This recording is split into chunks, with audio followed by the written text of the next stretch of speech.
Vous, frères, vous avez été appelés à la liberté. Galates 5, 13.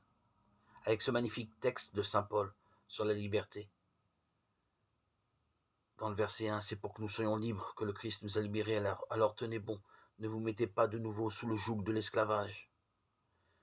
Si l'on comprend bien la liberté dont parle Paul, n'est pas un acquis définitif, comme une sortie de prison ou de centre de rétention.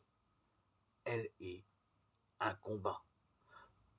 Tenez bon, dit Paul, car la vraie liberté proposée par le Christ n'est pas l'absence de toute obligation ou de toute loi, elle est la liberté intérieure de choisir notre chemin, dans le cadre de l'unique loi édictée par Jésus. Aimez-vous les uns les autres comme je vous ai aimé.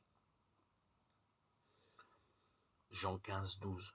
Ce que Paul traduit par « mais que cette liberté ne soit pas un prétexte pour votre égoïsme. Au contraire, mettez-vous par amour au service les uns des autres. » Galates 5, 13.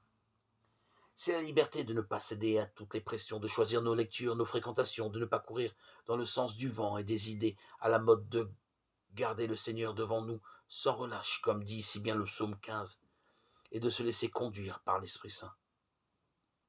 C'est Élisée appelé par le prophète Élie, qui prend le temps de réfléchir, peut-être, et d'accomplir ce qui lui paraît juste avant d'obtempérer.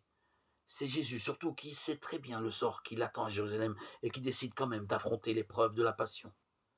Jésus, le visage déterminé, prit la route de Jérusalem, Luc 9, 51. Luc ici copie sciemment une phrase d'Isaïe concernant le Messie persécuté, Isaïe 50, 7.